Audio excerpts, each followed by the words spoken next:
Here we are. Welcome to another Cloudburst. Today, Dad, what I wanted to talk about was essential personal traits. I mean, basically, what personality. I think it kind of brings together a lot of things we're talking about, and I guess it helps me organize. We were talking about heroes and villains. Well, yeah, but even courage. Yeah, courage. Lots of things. Traits. Okay. Yeah, traits. All right, traits. Yeah, the things that makes the building blocks of who we are. You know, Okay. who, or at least who people perceive us as, I guess. Yeah, that's an important question. Yeah. Go ahead. Well, the question that came up for me is I've often as a counselor in the counseling psychology field, I've come up against folks that say there is no matrix of personality that you can define. Everybody is a snowflake. We are unique, unlimited, combinations of. Yeah. However, what strikes me with that is the difficulty of communication. So you could take the primary colors and create any number of different nuanced colors. Yeah, right. But I've often found that when I paint, if I have a simpler and limited amount of colors and keep them distinct, you're more able to see a representative picture, right? I mean, in an abstract picture, you can have whatever, and it can be interpreted. But even there, but clear communication necessitates, I believe, and that's what I want to talk about. Clear communication needs limited number of categories and labels and definitions.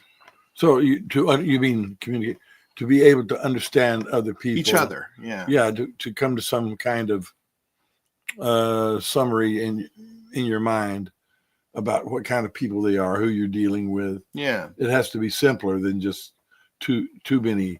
Can't be too. Well, that's what personality tests are for, right? They'd simplify it and say, well, they're A, B, C, and stronger in B and weaker in C, that kind of thing. Right. Simple, so that, and I think personally, those things come to bear mostly when you're hiring or you're putting people in positions of responsibility. Yeah. And I don't mean just being bosses, but everybody has a responsibility, right? Right. I got a real good training course when I was working for Job Link in Little Washington. Oh, excuse me. What did they call it? Not Little Washington, but the original Washington in North Carolina. The lady was going to hire me for something, and she said, "What? Little Washington? They're always calling us that." No, the original Washington. Job Link, they gave us training in personality types. Well, I did learn how to distinguish between certain kinds of people according to how they fit in general responsibilities. So someone like your mother who doesn't mind deciding things and telling people, well, we're going to do it this way. You put those people in charge. That was orange people, and like coaches and policemen, they can make decisions and push people around. And then gold people, that was the one, a lot of them were working with me in Job Link, and I couldn't understand them. I thought, why are you this way? Because they loved keeping the rules. They loved keeping the rules, knowing what the rules were, and following the rules, like bank tellers, right? High conscientiousness. They didn't want us. They didn't want us. What do you call it? Rock the boat or anything, right? Make any waves. Break the rules. No. They loved it when they knew exactly, and it didn't make any difference. They'd come down. The boss would come down with new rules, and I'd go, "What? What the heck is that? What do they mean by that? That's silly." And they go, What's the problem? Yeah. They didn't mind as long as they knew what the rule. Now they would go, I don't understand that. Right. If it contradicts the other rule, right? Okay. But as long as they could understand, they loved following the rules. Whereas I couldn't stand it. Yeah. If the rules didn't make any sense to me, see, because I was another kind of person.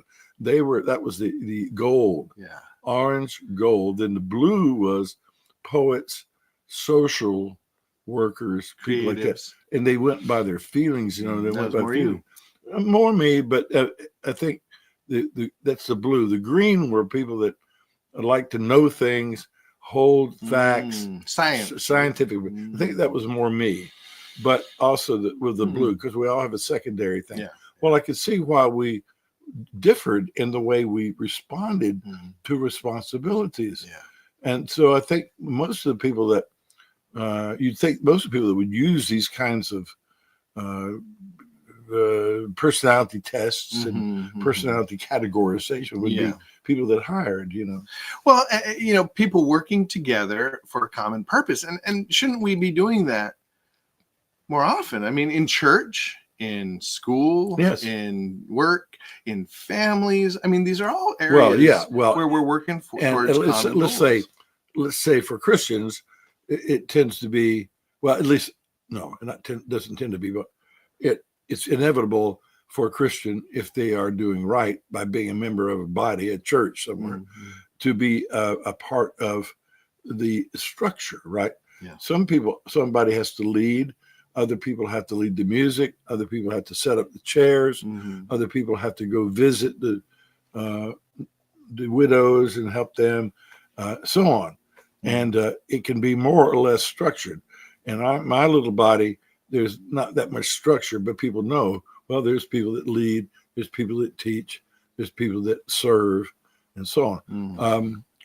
But when churches are more structured over a period of time, you got to know you don't want to put someone who's not apt to teach in a elder's role. That was my son-in-law, Javier, pointed out that the only difference between the requirements for deacon and elder in the Bible, and I think it's in First Timothy and also in Titus, is the ability to teach. An elder has to be apt to teach, whereas a deacon doesn't have to teach. He just has to be. He could maybe counsel, and do things and be a model morally and spiritually, but doesn't have to teach. So there are indications in the Bible of that everybody. Of course, here's the deal: in the Bible, that everyone has a role and everyone has gifts to fill that role. And there is a necessity for everybody to be able to engage with others in the gospel, right? And spread the gospel. Well, that seems to be the kind of, that's an old, in French we used to say rengaine, the rengaine, the old trope. The old trope, the song, verse, the old song comes up, but I'm not so sure I think you have to be willing and able, to share, to make a confession of your faith.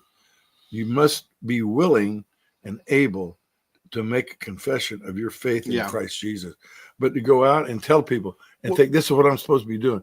Well, God will call you. It all depends on what you're calling. I don't just mean the propositional package of the gospel. I mean that we are all called to love and spread Christ's love. And I guess that gets down to what I found in thinking and researching into this idea of personality. Okay.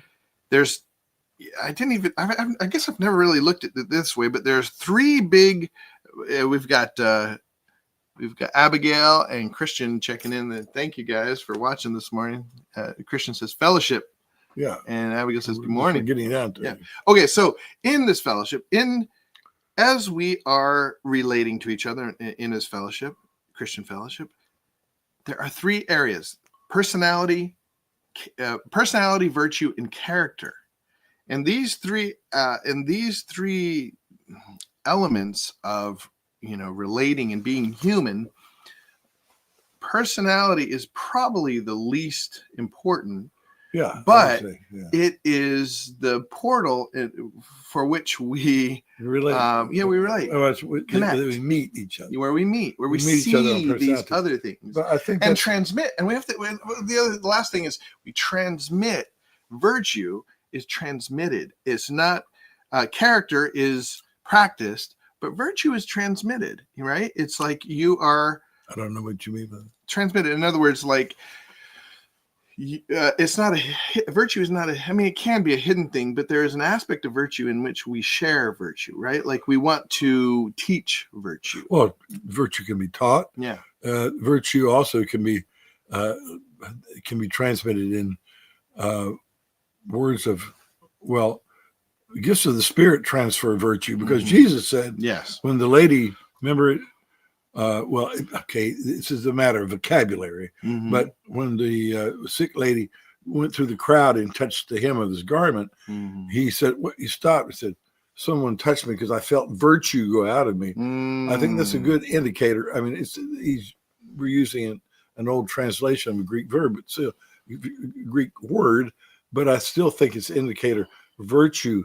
We when we heal, when we give someone an effective word of counsel, when we comfort someone sympathetically, when we glorify Jesus and point people toward Jesus in any way, we're transferring virtue, right? We're virtue. That's all that we do that's of any good. Right.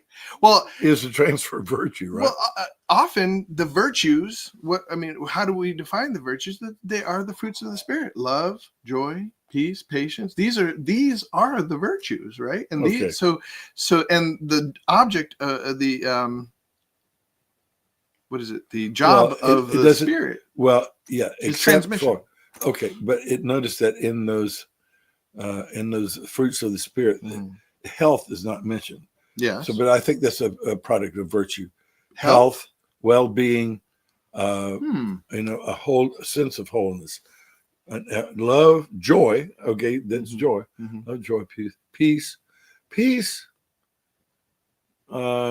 some sense, is at least in the Old Testament, shalom is a sense of wholeness and I agree. healing. It's something that we strive for, and I wonder if health, though, is a byproduct rather than something that is health is evidence of it's like good living. Okay, so self-control, it's like success. Peace. Yeah, it's sort of like worldly success. It's a blessing from God, but it's not something you touch people with. It's not something you can generate.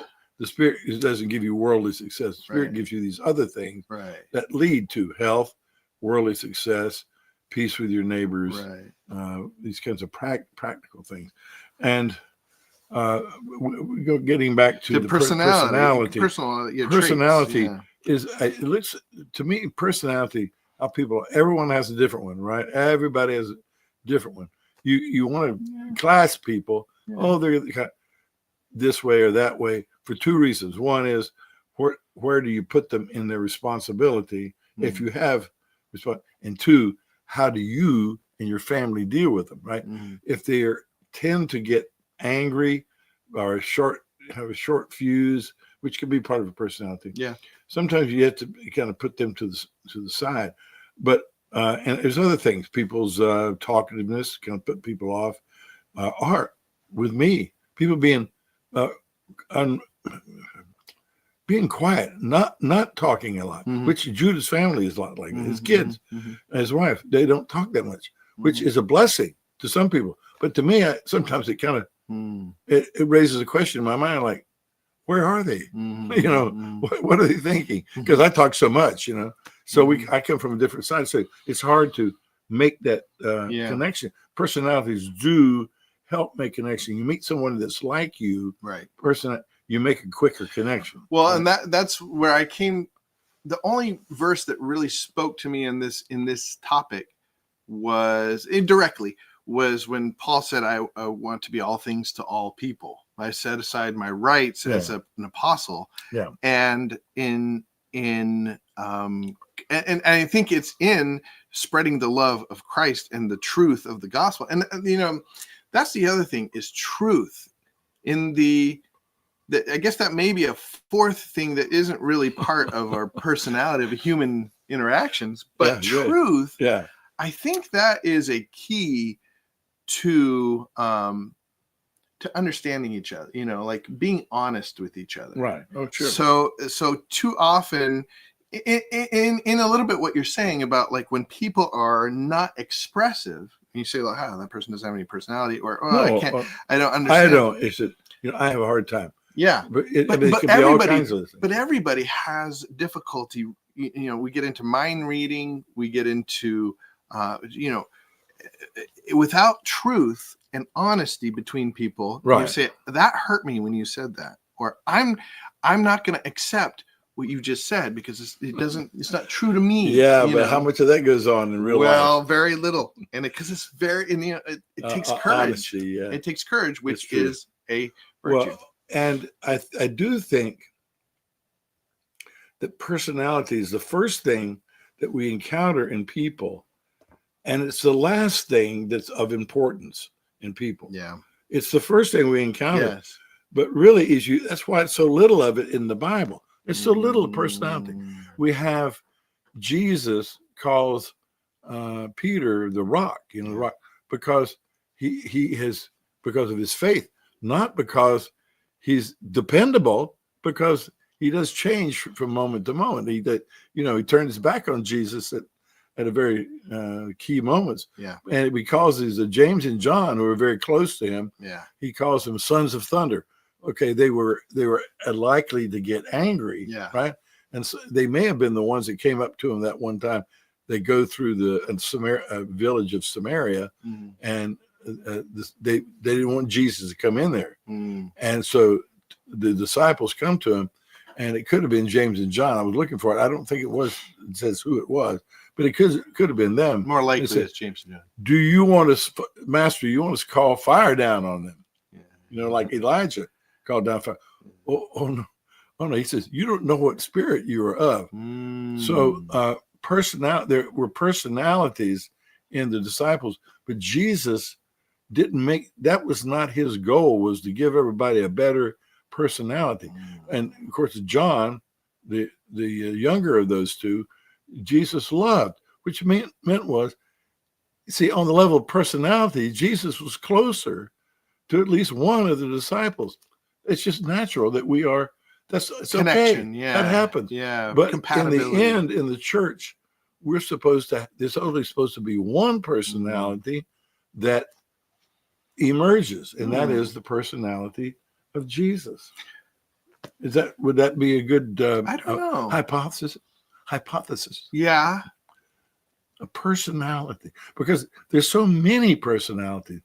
I mean, we know. Okay. Well, everybody has a different personality. That's what it means to be a person. I don't know if I really accept that everybody has a unique personality. That's what it means to be a person. Well, to have an ality. I'm a person. Yeah. I'm different from every other person. I think we have unique experiences, unique ideas, all these things we are unique in that. But the way we transmit it, I think we're limited physically. I think we all have same anatomy, similar anatomy. Okay. Yeah. Which limits us to express. I think inside our inner life, everyone is unlimited and sort of. Yeah. Well, that's what I mean. It can come out in a myriad of combinations. Yeah. And then we don't want anybody. Here's what we don't want. I don't think we want as Christians. We don't want anybody to get locked into their personality. Yeah. We don't want anyone to say, well, that's just the way I am. Right. See, this is what I like. And I tell you, there are people in this world who are professional in getting you to admit what you like and to accept it. Yeah. Whether you're homosexual, transsexual, alcoholic. some kind of alcoholic, you love, like I do, love sugar, like it, embrace but it reminds me, of the beginning monologue on the Johnny Carson show. One time when Bill Cosby had it, and Bill Cosby was riding at the height of his fame at the time, and he comes on, he's smoking a cigar, and he comes on and gives the opening monologue. He was substituting for Johnny Carson that night on the late night show, and he was talking about cocaine. I tell people, I say, I don't do cocaine, but I ask my friends, what's so good about cocaine? Smoking a cigar. What's so good about cocaine? And they said, well, it enhances your personality. So we're talking about. It enhances your person. Well, I asked them, well, what if you're a jerk? Now he didn't use the word jerk, which really just set everybody off because it was so. But a good question. You don't want. Some people have a personality that doesn't need to be enhanced or brought forth. Yeah. And I certainly have worked for my whole life on some parts of my personality which did not need to be emphasized or even accepted. Yeah. And I think we all need to work on that. Yeah. Just what parts of our personality are good, and to aim toward our gifts. Right. Our gifts that are in the church for the body, the fellowship, as Christian says. Amen. And not for ourselves. Yes. Because our personality is for us. Yeah, right? Exactly. And I think that's what I wanted to come to. I'm glad you said that because I forgot. I was going to say that selfishness is the sort of thing that disrupts the virtues are sort of the opposite of selfishness. Selfishness is that which corrupts personality. It's the way that people, if they are seeking their own, they get steeped in paranoia or anger, these things where they're trying to protect, they're closed off, they're cutting off communication, or good communication, or they're manipulating. Yeah. Or I'll say, these are things that I struggle with. We all struggle with. And it is the corruption of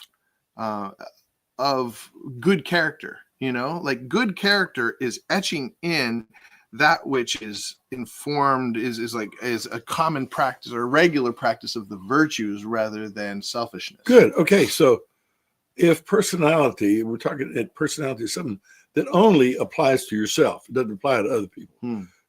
You don't, you may share personality traits, like we share some personality traits, a few. I wish I had more of yours. No, I wish I had yours. This guy is such a good guy. But personality is that thing that you only have for yourself. Gifts you may share with other people, but in a fellowship you will have something unique and only share it with another person or very few people. One at a time. Okay. But let's go beyond that and let's say that your character is what used to be your personality, and you're trying to form character. Yeah. In the end, you want to have the character of Christ. Right. Yeah. You start with the personality of old Dave. You end with the character of Christ. And that's his personality. Yeah. He has a particular personality. And I remember when this lady said to me, an older Christian, and it just reverberates because I keep thinking about, well, what does it mean? She says, we know him. We know him. Well, when you know someone, you know their personality. You know when they start talking, when they write a letter, you recognize them. And that's what we know Jesus' personality. We don't know it fully. We want to know it more and more every day. Yes. The closer we get to him, the more we know. Oh, we hear our master's voice. We recognize him, and we want to be more like him. That's character. Right. Character, and we've talked about that before. Going back to the etymology of the word character, it comes from that etching in. Etching, it's what's etched, and the deeper it's etched in, the more others can see it, and the less you can just wash it off, so personality is sort of a flavor, and we can pick that flavor from moment to moment with people. But character it's true, but is what is etched in. And so if we continue, I guess practice is what sort of bridges personality and character. If we continue to practice the same sort of personality, we etch in certain things. Yeah, we don't want to end up with that personality when we were 10 years old, etched in as a character that we have when we're 80. I don't want that. Right. I want to have a character that God could say, that's good. I like that. Yeah, Much better, Dave. Much better. That character, people say, You know, he's not the guy he used to be. I recognize his voice, and his face looks vaguely familiar. Yeah. But his character is different. Yeah. When he used to be a 10-year-old, and there's people that know me from when I was 10 or 11, you know. Yeah. And I hope they recognize that I'm a different person, and I recognize them as being different too. Well, and we got to wrap up. But the last thing, I think the key between a 10-year-old and someone in their 70s is the 10-year-old is closer to that I need. What can I eat? Yes. I need mommy's teeth type thing, you know, like feelings and I need and satisfying, you know, whatever me to when hopefully by the time we have come closer to the character of Christ, we put all that, we murder all that and realize that this need thing isn't important. As it says in Colossians, the 3rd chapter, mortify your members that are on the earth. Mortify, you know, it's a long trip, but the old man is reckoned dead, but we know we carry around the body with us, and it takes a discipline over time to change these, you know, these selfish things and to think, because character does work for the fellowship, right? Yes, character works for the fellowship. It does, because even when they're not there, you're working for something that will be they would like you to be when they're not. You know, they're not looking, but they want you to be that way. Right. It continues on in people's expectations and learning and thinking about how to live.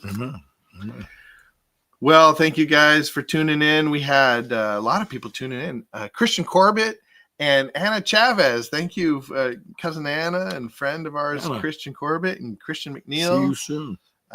The Rodriguez's, at least Abigail, we saw that. Let's see if we show comments. Yep, Abigail and Christian. Thank you guys, and feel free to leave a comment. What do you think about personality? Does it offend you when we talk about having limited amount of personalities? Did Christ have a personality? Yeah, right. And how does that filter into? How does that play into the life of Christ? Amen. Love you guys, and we hope to see you next week. Have a wonderful day. Peace.